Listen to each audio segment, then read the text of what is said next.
Hey guys, and welcome to my YouTube channel. My name is Jessica, and as you can probably tell from the title, I have received a scholarship to Japan where I'm going to study the Japanese language and also do some research on the Japanese school system, focusing on the art education in Japan. The reason why I'm putting up this video is because the scholarship I received is not that well known. So I kind of want to do some free advertisement for it. Also, I'm intending to do more videos in the future from my stay, but I can't promise how often I will be uploading, because when I'm in Japan, I also want to experience the country and not just spend all of my spare time sitting in my room editing videos. But I do have a blog that I'll be linking down below. However, the blog is in Swedish as I'm from Sweden, if you haven't been able to clock the accent.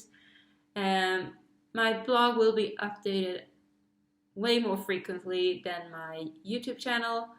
If you don't know Swedish, I still recommend you to check it out, as I will be posting pictures and also maybe some useful links for you to check out on your spare time.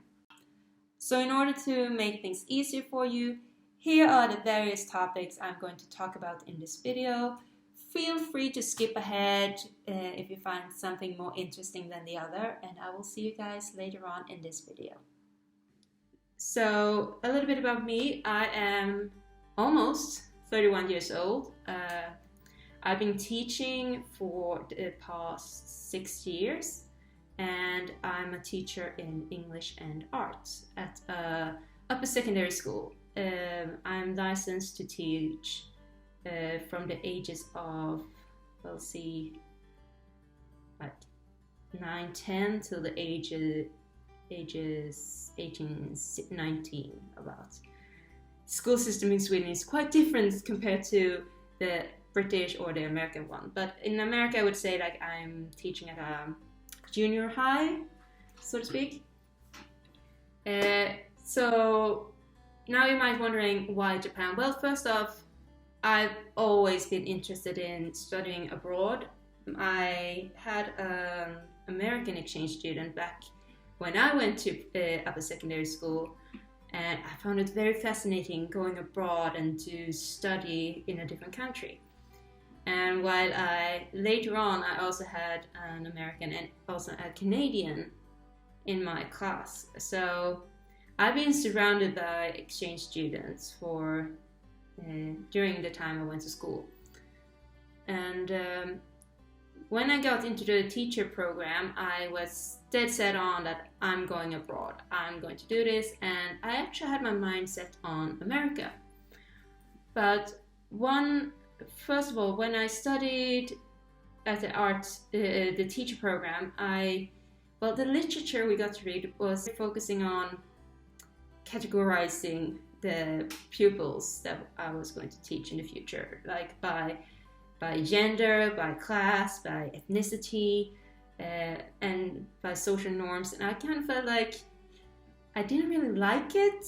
I felt like the books kind of pushed these self-fulfilling prophecies onto me, and I was like, I'm not going to give my future pupils like a chance to actually prove the stereotypes in the book wrong. So I didn't really like that. And once I went into the art part of my education, I really wanted to learn how to do ceramics, but it's quite difficult to find a university in Sweden that teaches ceramics and that would allow me to have the ceramics course included in my teacher license. And it would also be quite difficult for me to move around in Sweden. But anyways, I was dead set on America, but then I met this girl in my art class, and she was super into manga and anime. I grew up on Pokemon and Sailor Moon, but I wasn't like this super hardcore fan. What happened was that we went to do some research, and we discovered that the university that I studied at actually had an exchange program with Japan, and they had connections with, offered ceramics courses. And I was like, okay. And I also felt like at the moment I knew that I would be having pupils from all over the world, probably, like depending on where I landed, where I got my first job or where I started to work. And I also knew that, for instance, if I worked as an English teacher, first of all, we in Sweden, we are quite familiar with English. If you watch a TV show or you start the TV in Sweden, it's a big chance that you will actually see an American TV show. And Sweden is to some extent quite Americanized. And I realized I would have pupils who would not have that with them. They wouldn't be, maybe they wouldn't have been raised in a society where you have English surrounding yourself all the time, like with music or literature or TV.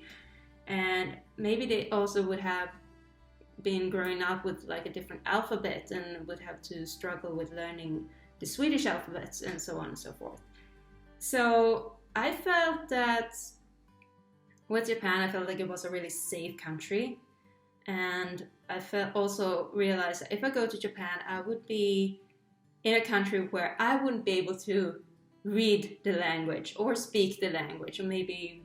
So I just felt like it was a way for me to be able to relate to my future pupils a lot better.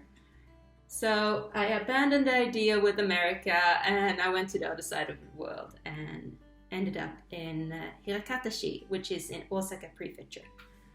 I studied there during the spring semester of 2010, and it's one of the best experiences I've ever had. I had to study spoken Japanese, reading and written Japanese. I also took the ceramics course that I so dearly wanted to take, and I also studied Japanese cinema from 1949 to 1987. Sorry, I'm cheating. And I also studied Japanese art in the Kansai area. And first of all, the time I spent abroad, even if it was just for one semester, you actually grow so much as a person. I had to depend on myself. I couldn't just call my mom and dad to come and pick me up in the middle of the night, or I had to use various ways in order to communicate with people. I could make myself to some extent understood, but yes, it was so much fun. I got to meet other people from all over the world, and some of them I still consider to be very dear friends. We are still in touch. So if you ever plan on going abroad, I highly recommend it.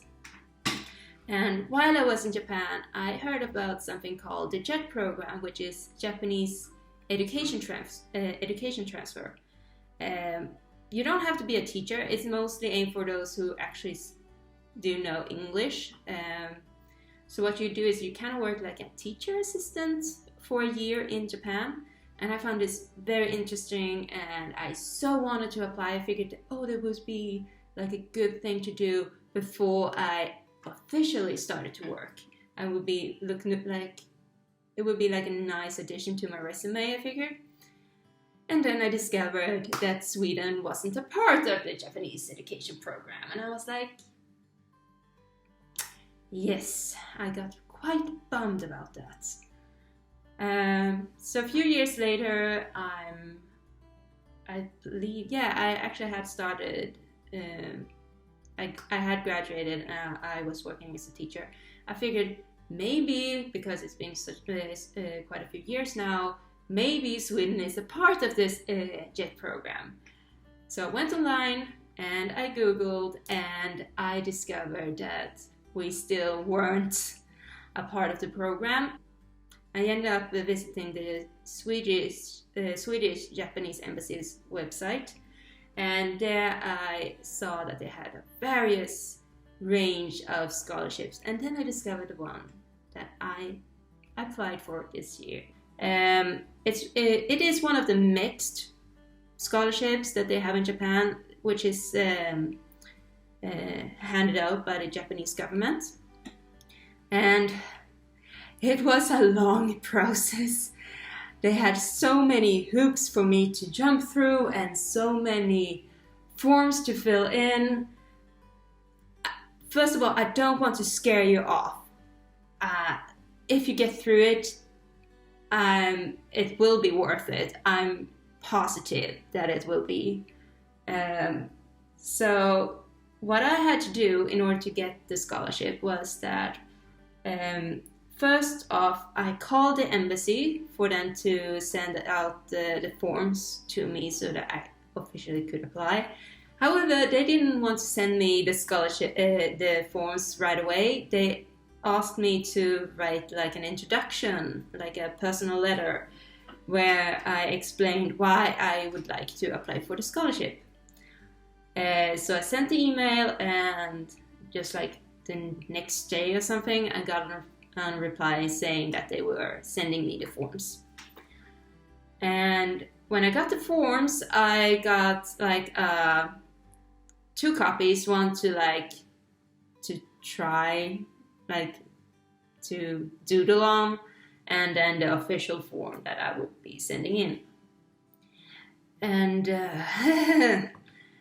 that form gave me a headache because, like I mentioned earlier, the Swedish school system is quite different from the Japanese one.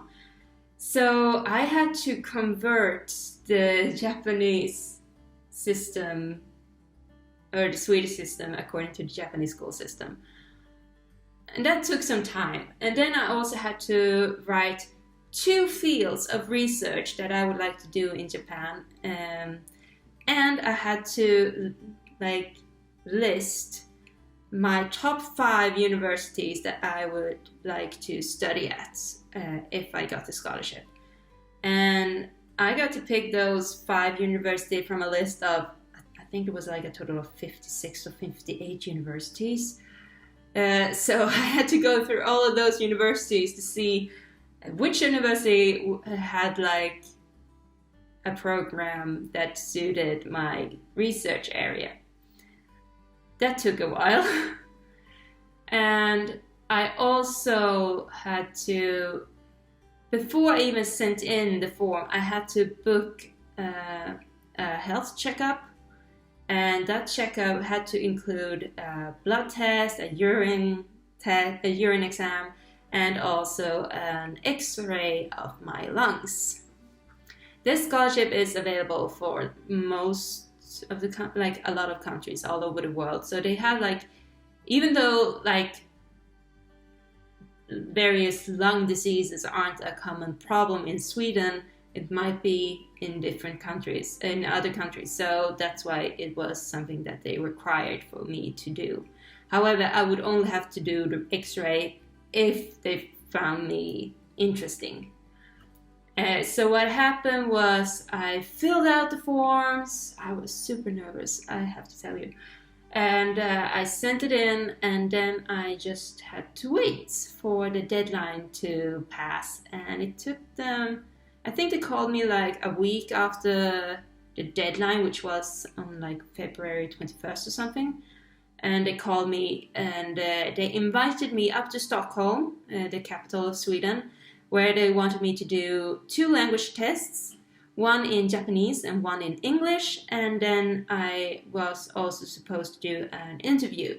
The thing was that I was quite confused by the language tests, because they only gave me 2 hours, and during those 2 hours I was supposed to do the Japanese test and the English test, and I was like, how much can you test on 1 hour? Because I'm thinking as a teacher myself, I'm like,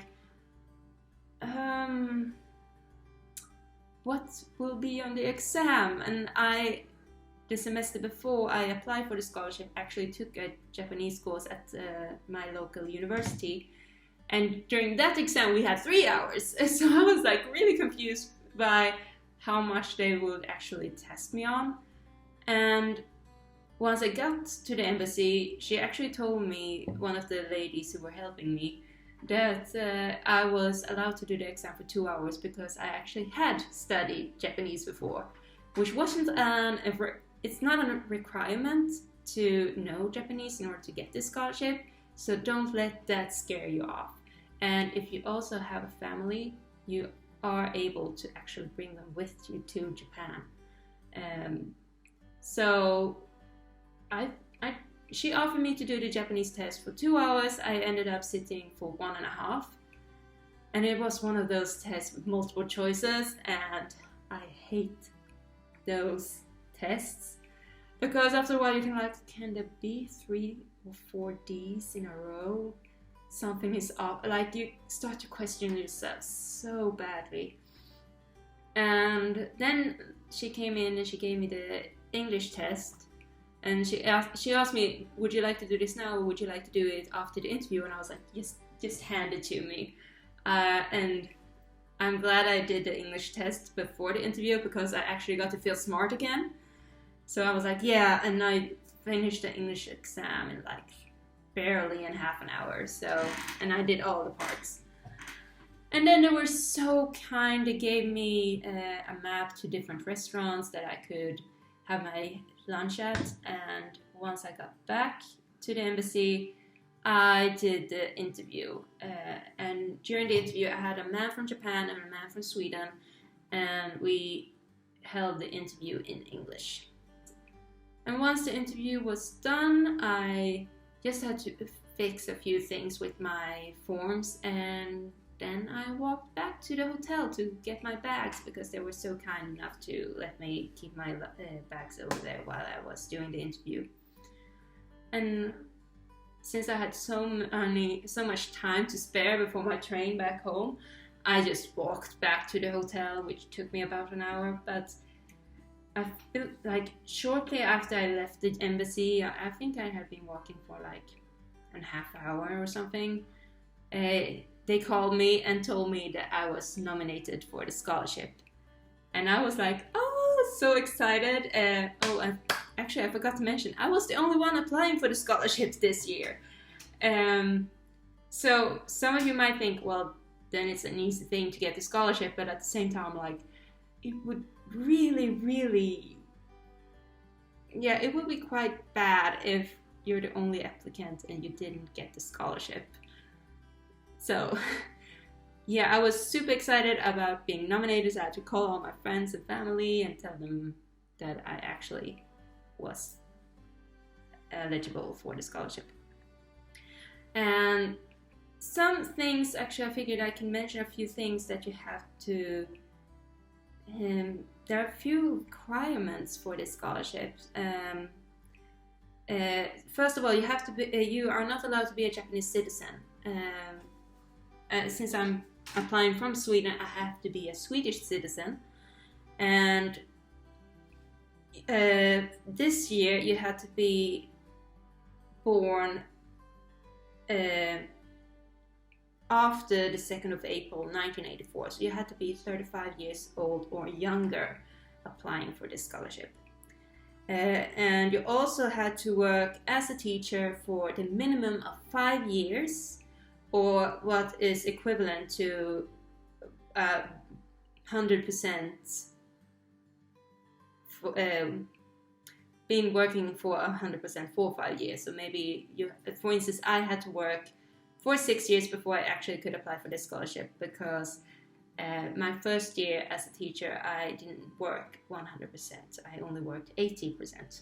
So I had to wait 1 more year before I could apply for this scholarship. And then you also had to be willing to learn Japanese and to do your research in Japanese. They have a few more demands on you, but I'm going to let you guys check it out by yourself online. The next day, once I got back to work, I informed my colleagues that I was nominated, and in the afternoon they actually called me from the embassy to ask me which airport I would like to travel from. And I was like, oh my god, I'm already officially accepted, nominated, and no, I was just like, I was just nominated. And then I asked, when will I know if I have received the scholarship or not? And they told me, late July. And this was in March. So, I had a long time ahead waiting for the official announcement. But while I was waiting, I had to do the health exam, get the urine test, my urine exam. Oh, sorry, I've been speaking for so long now. I had to get my urine tested, I had to do my blood work, and I also had to get an x-ray for my lungs. And once I finished my health exam, I sent in the forms and it was off to the embassy. And then, like I said, I had to wait. And they actually called me in late June and they told me that I had officially received the scholarship, and I was so excited. However, I still didn't dare to celebrate, because there was this tiny note in the application form stating that even if you receive the scholarship, you might not be able to go, because if there isn't a university that accepts you, you won't be able to go. So, and I had to wait for another month before I was informed that I was officially accepted into a university in Japan. And once I got that phone call, I celebrated big time, let me tell you. I called my family and friends and I was super excited. I also informed my principal that I had received the scholarship. And we had been talking beforehand, and she actually promised me a leave so I didn't have to quit my job. Once I get back from Japan, I can just go back to teaching at my school, which is because I love my job. I love my school where I'm working at, so I'm super grateful for that. So once I got accepted, I had to send them my passport so that they could arrange my visa. I had to take the visa picture. I had to start finding someone that I could sublet my apartment to. I had to call about my insurances. I had to call about all the different, my gym membership card, and it's been a hectic month calling all these different organizations and arranging everything, but it's so worth it, I feel. Oh, I forgot to mention where I'm going. I'm going to Osaka, and what is going to happen is that I am going to start my first semester from October, almost mid-October till the end of March. I'm going to study Japanese at the Osaka Japanese Language Education Center. And after that, I am going to study at Osaka Kyoiku University, where I'm going to do the art education program for teachers at the same time as I'm studying or doing my research on how the art education in Japan is different compared to Sweden when it comes to teaching art. So yeah, that's exciting. Before I leave, I don't know if I'll be putting up another video. I'm considering putting up a video of me packing for Japan, but if that happens or not, I'm not sure. I'm not promising anything.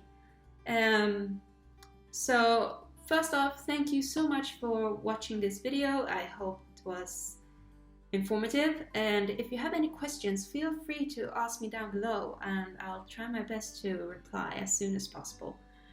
And yeah, like I said, I can't believe that I'm leaving. I'm so excited about this. You wouldn't believe. You can't. it's so hard to grasp because technically I've been trying to get this scholarship for like maybe for more than 5 years now. So, and it's finally happening. So yeah, I'm just rambling now. So thank you so much for watching this video, and I hope to see you again in future. And oh, I'm so green to this. I'm so not used to YouTube, but click the subscribe button and ring the bell if you want to have more videos from me in the future. Thank you so much for watching, and I'll see you guys later. Bye!